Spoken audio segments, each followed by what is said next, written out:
Dog rescues, and we're down here tonight for the ghost tour with Alison. Isn't that great? Isn't that great, everybody? Yeah! Oh. Now we've got some little friends over here in the back. Hi! I know your face. I've seen her at the dinner tonight. There you go. I'm a bit scared, I'll tell you that. We even have our bait tonight. Yeah? Yes, blonde. Whereabouts? Oh, the blonde. The ghost likes blondes. All you blonde I'm people. lucky I've got brown. So there you go. Anyway, look, I'll hand you over to Alison.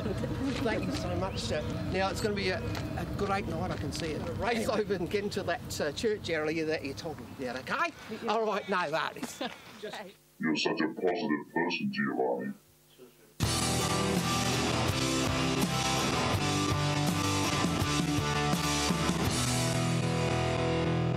Welcome to Tailem Town. Now, for those who haven't met me, my name is Alison. I'm obviously going to be your tour guide for the night. I also own Haunted Horizons that runs the tours here. Also run a team called Paranormal Field Investigators, which is a research team, been around for about 10 years, since 2002.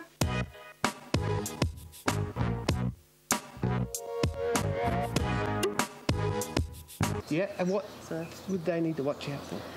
Oh, there's a lot to watch out for. We've had all sorts of things, touchings, people having their hair played with. Yeah. It's nice to meet you at last, Alison. In the flesh, that is. This place intrigues me. I wasn't joking when I was talking about the blonde people being the bait. That is not a made-up story to scare you, all right? We do seem to have something here that has a fascination for young blonde females. I am so cruising. The dead have a fascination for one's own thing. Tell us a little bit more about some of the buildings down here, you know? Is there only ones that, you know, new ones that you've gone through a little bit? Well, I don't know if we covered this one behind us, which is the Bent Elbow Hotel. Yes. And this is our second most active building where we have things happen. Yep. And it actually belonged to a gentleman who didn't like alcohol and didn't like pubs. Peter brought the house here and made it straight into what he hated the most, which is alcohol and pubs. So. Right. Cross over to Tom and the Rays at Tailem Town. Oh, it's the Bent Elbow Hotel. That's a funny name, Bent Elbow. Very funny. You can show me your muscles with it. Like, it's funny. Nah, this place, I'm going to get out of here. We're going. Let's go. The Rays, come on. Let's go. There's a barmaid inside. I can see a barmaid. Okay. Oh, there's all sorts of things in there. Come on. Oh, what's wrong? We're going to go. There's something evil about this place. No, there's not. You just worry they're going to find a ghost. That's an understatement, if I ever heard one. Yes, so when it gets a bit dark, you know, I've heard on some of the interviews that people can see people walking. Yeah, we've got a dark, we have a dark, shadowy figure walking around that people have been seeing. I've seen it 4 times. Yeah. And it's very solid, very dark, but it's got no details to it at all. Right. It's about 6 foot, so I've seen it 4 times now. Wrong, Alison. It's seen you. Oh,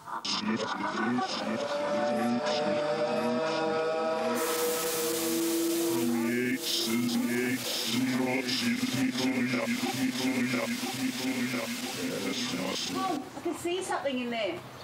It says... Don't come this way. What's wrong? You look a bit funny. I think you've seen a ghost. You look like you have. I did see something before. What's wrong? I think my hair's gone white. You look a bit like... There's something. We need to keep walking. Come on, let's go. And as far as those alarms sound, because of the old World War II sirens, the owner does not like to hear them. So before you wander off anywhere, just say to us, is that alarmed? And we'll go yes or no. So keep that one in mind, don't wander off. If anything should happen tonight, all right, anything spooky, anything scary, and it does, please don't panic and please don't run, okay? The reason being, again, we want to keep you safe. An exception to that rule is, unless the tour guides are running. If the tour guides are running, you need to keep up. We can run very fast though. I love a sense of humour. Tom, quick, quick. Come. Oh, this is the old butcher's, and it came from Serviceton. In 1890 it was built. Isn't it old? Oh, it's so wonderful. And what's it called there? Goat and Borum. If the person next to you starts to act in an unusual manner, See Hayley now. becomes unresponsive, becomes almost what we're really, really concerned about is a rage, anger. Tears is another one, depression, anxiety attack. What has happened is it has evolved, and it has evolved to learn a new trick, and that is how to, seems to manipulate people's emotions.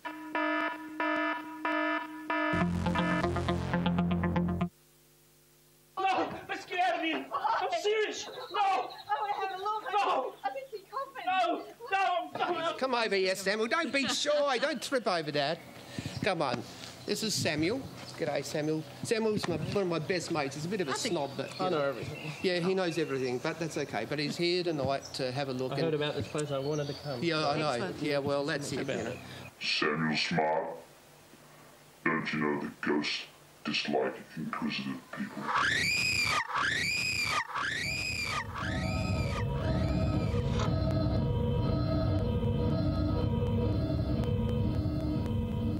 My job tonight is not to convince you that ghosts exist. My job tonight is just to relay what's been happening here. I learned a long time ago you cannot convince anybody that ghosts exist. It's going to come down to a personal experience of your own. So hopefully you'll enjoy it anyway, whether you get anything happening or not. All right, history, because you've got to have a bit of the history of the place. This place belongs to Peter Squires. He's about 73, 74 years old, and the original property belonged to his grandfather. It used to be a dairy farm, not a village. Now, when his grandfather died, he went out and bought original buildings, usually deceased estates. What do you mean, Alison? If why you tell them the truth. Now, a lot of these houses are over 100 years old that you're going to be seeing tonight, so they've got a lot of history behind them. If ghosts exist and if you've got a ghost in a house, when you move that house on the back of the truck, does the ghost just stand there and go, where did my home go? Or does the energy come with the walls?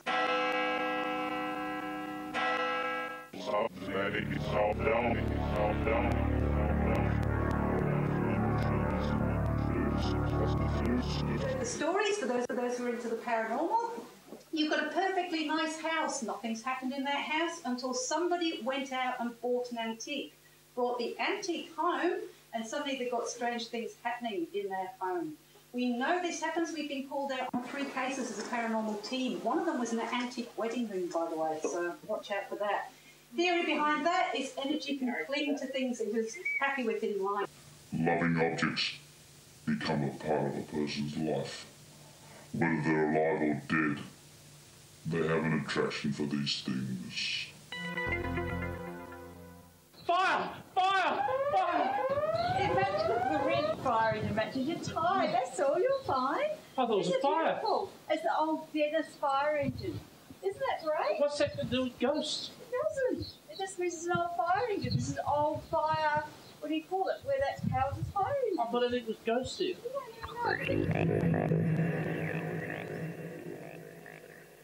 We had a lady down there who picked up my brochure and went, oh, you're doing Tailem Town now.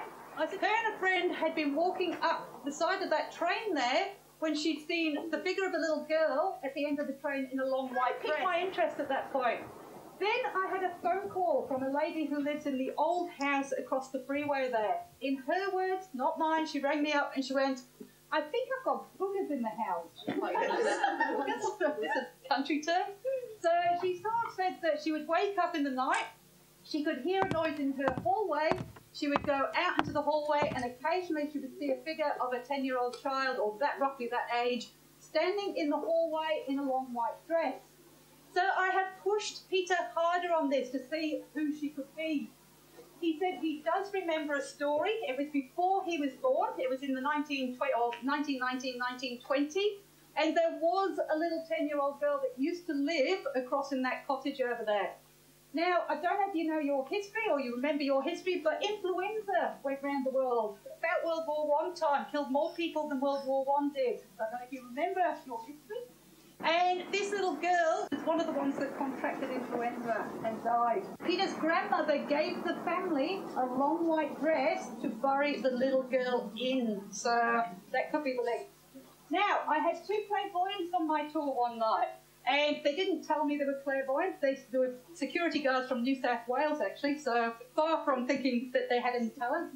They were standing at the back of the tour discussing something, which was getting a bit distracting for the tour. So I said, "Are you all right?" They said, "Oh, yeah, we're fine." They said, "We just want to know who's the little girl that's standing by the train in the white dress."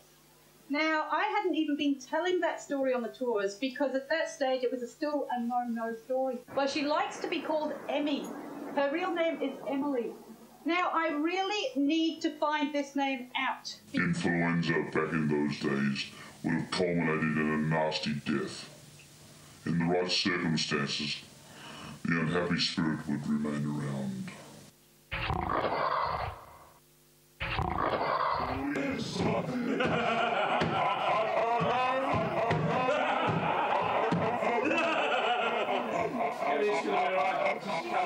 If people lay in his coffin, dirt will fall through the holes. They get covered in dirt. Okay, stop it. Come on and get it. Careful, Tom. That's a real coffin you're messing with.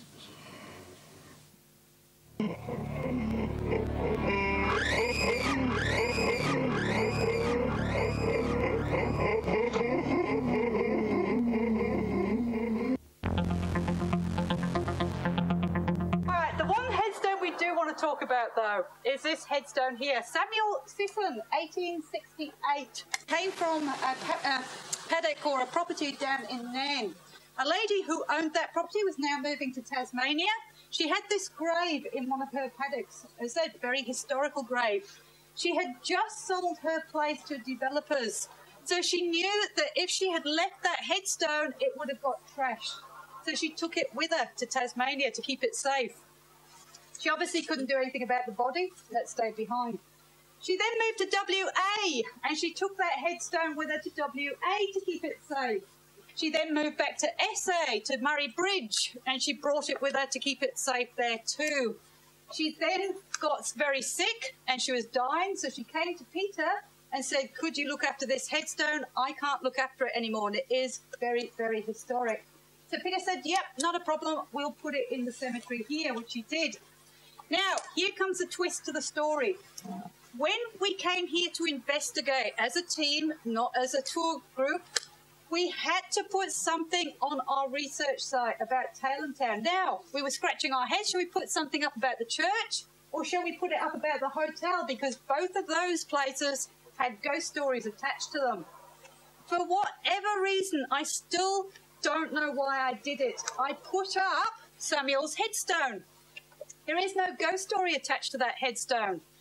I had found out the story of Samuel, though. I now have the newspaper article. You can look it up for yourself on Trove, where all the newspapers are digitised. Look up Samuel Sisson, 1868. You will find that what happened was Samuel went out into his paddock. He took his gun with him, or his rifle with him.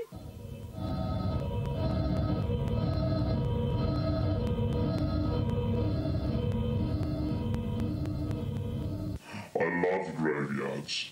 They're so peaceful. Or maybe not. Oh, that is how that man right there died. This is the old Wolsey Church, 1900. Let's go in here and look at the beautiful stained glass windows. Stop it, you're going silly. Come back. Shall we go? Tom, come on. We'd done the hotel as the three team of girls. We came in here to do the church. It was finally time to come and do the church. We had all our equipment on the white pews halfway down here, and that is where we were sitting. We did not seem to be getting much happening at all. So we decided we needed a break. At about 3 o'clock in the morning, if you're awake all night, you need a sugar hit or something to keep you awake. So we gone out to the car to get just that. Now, as we were out of the car, we started to see flashes of light on the side of the church. We assumed it was trucks going down the freeway, just maybe the headlights were catching the building. It was when we were looking a little bit harder, we realised it wasn't trucks' headlights catching the building. The lights were emanating from inside the building. They were coming through the window. That's only been seen once again, and that was on the 16th of March, which is the one we just talked about. Now, we came back in to have a look. There was nobody in here, and we know nobody walked in as well because we were at the front there watching. It was when we were looking back on the audio, it all became a lot more interesting. Sitting at the computer, listening back to the audio, you can hear us leaving. You've got the hiss of the tape, that noise. You can hear us leaving. You can hear the door slamming when suddenly there is this big bang on the microphone. Now, after the bang, you've also got breathing. We knew nothing had fallen over, but you've got breathing on the microphone as well. So it was very, very interesting. Strange lights inside an old church. Now they're talking my language. Bells! Can't you hear the bells? We used to have milk like this at school. I hear the bells! Come on, stop being silly. It's an old schoolhouse. Look. And there's, I don't know where it came from. They used to heat everything up here in the old fire. I think you've got... What's going on with you? Didn't you hear the bells? Yeah, Bill, stop taking your clothes off. Come on, let's go. I don't want to see you with your clothes off. I think we better go. You're acting strange. Bells! We'll go on the ghost tour tonight. Thanks, let's go. The bells! Come on, let's go. Something strange is affecting Tom. I think it's his mind.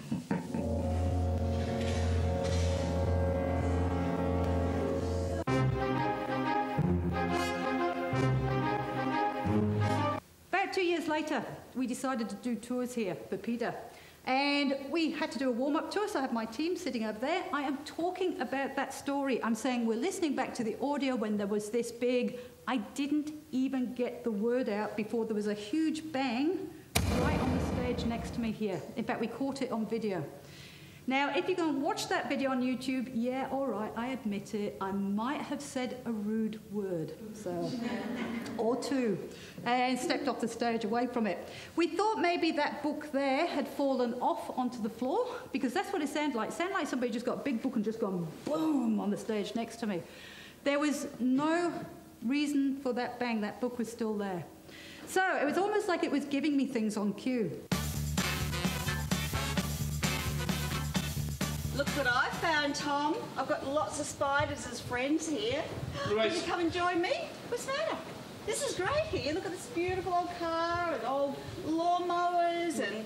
You've dragged me around this town. There's nothing that freaks you out about it. Isn't there something that's scary about this town? No, there's nothing scary about here. Roll the story forward again, bring the real tours in here. How it started was people on the front seat there were complaining they could see a little boy standing in this back room behind us. Now I'm going, oh, that's nice. In the back of my mind going, ghost tour, torch moving like this, probably just a trick of light and shadow, so really didn't take a lot of notice of it. Second tour, oh my God, we've just seen a little boy in the back room there. It's like, you have? We nicknamed it Harry. There's a lot of reports of this little boy. We nicknamed it Harry because on the window here is in memory of Harry Tapp, a 10-year-old boy who drowned in the Murray River. So we sort of gave him the name Harry. It was only a little while ago that I thought maybe it is a little boy called Peter. Peter had a young brother, 8 years old, who was his stepbrother with his same name, born the same year, and this little boy died at the age of 8. So he was related to this, or to Peter. A 100-year-old church would have many ghosts, I'm sure. Some happy and some sad.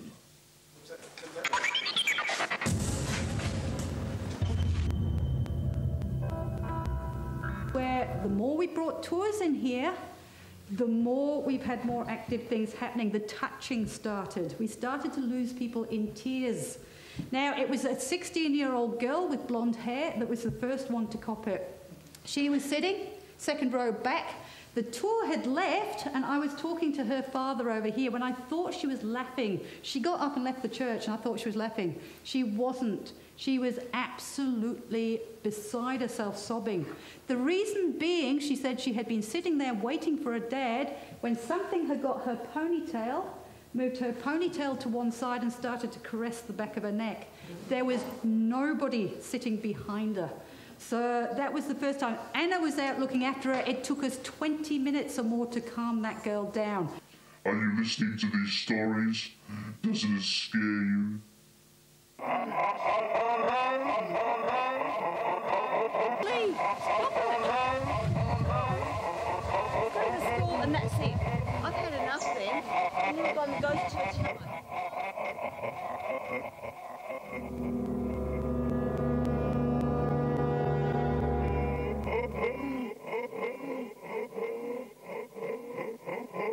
To experience the touch of a spirit is an emotional moment for both parties.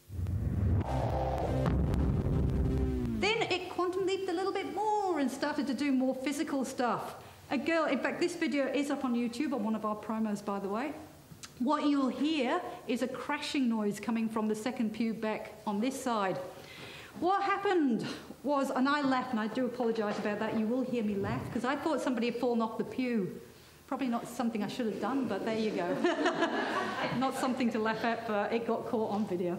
I said, are you all right? She didn't answer. What you'll see in the video, or what you'll hear in the video, is she is leaving this church. She is choking. She can't breathe. The reason being, one of these little green lights up here, which are EMF meters, had gone right up to red, showing it was a high reading.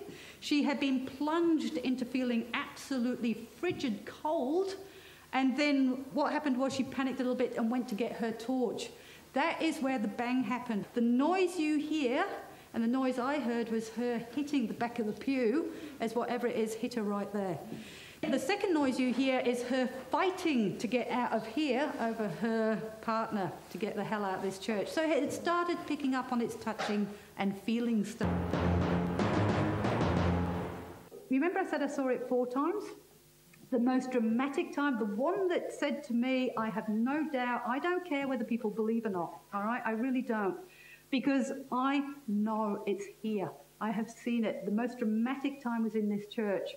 Easter, about a year ago, we had a whole group of people in here. When I'm talking, I can't see you, all right? This torch is in my face, and it is absolutely pitch dark out there to me. But I was hearing people moving. They were going from seat to seat to seat to seat. The reason being, 8 people got touched, prodded, poked, not porked, poked. Get it right this time. 2 teenagers had now pulled the hoods up over their heads and had tightened the drawstrings because they were having their hair played with. Now, one person at the very back got very sick, nauseous, and they took him out, and he started to vomit outside. So Ash, who was my backup for the night, and Anna had to see them off into the car park, leaving me with the rest of the tour. So I'm in here, the stories are finished, we're going into investigation mode. Torch now isn't in my face, more casual, talking about the equipment down there. When one of the guys over here started to sing a hymn to see if he could get things stirred up. That is when I made the biggest mistake of my life. This camera is always focused to the back of the church. That night, because he was singing over there, I got my camera and turned it to him. Now, in the video, if you go and watch it, you will hear somebody walking in this church. We all heard somebody come in this church. 2 of us saw it come in. Now, I am standing here watching it walk in. I'm not concerned. I thought it was Ash coming back from seeing Adam out, the guy that was on that night, because Ash is 6'1", and that's what it looked like. Same build, about 6'1", silhouette coming into the church. You'll hear the girl down here say, "What was that?" And I'll go, "It's all right, it's just Ash, he's just coming back from seeing the guest out." I said, "That's just you, Ash, isn't it?" "Ash, that is you." Nothing. So it's like torch on the back, nobody was there. That blew me away. You will hear me very, very excited on the video because it's the first time I actually saw something full on in here. I have no doubt it is here, I have seen it. My advice is to get out as fast as you can and don't look back.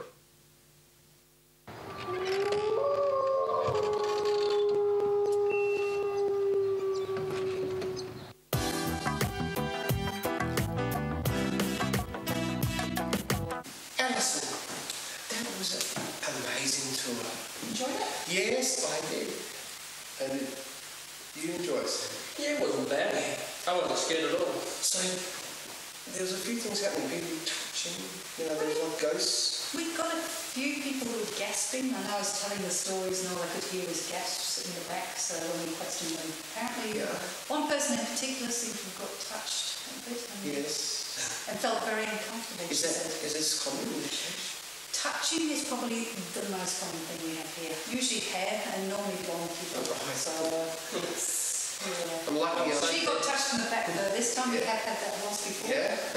And the girlfriend or the girl who got touched was about to kick her boyfriend in the head, I believe, because it was that definite somebody touched her. Yeah. But he wasn't anywhere near, so. So, well, thank you for tonight. It's my pleasure. And I'm going to tell everybody about this scary church. Look, thank you, Alison. Thank you very much. Thank you. And thank you, Sam. Good to be here. Well, thank you, Alison. It was been a wonderful night down at Tailem Town. I'll see you all soon, I hope.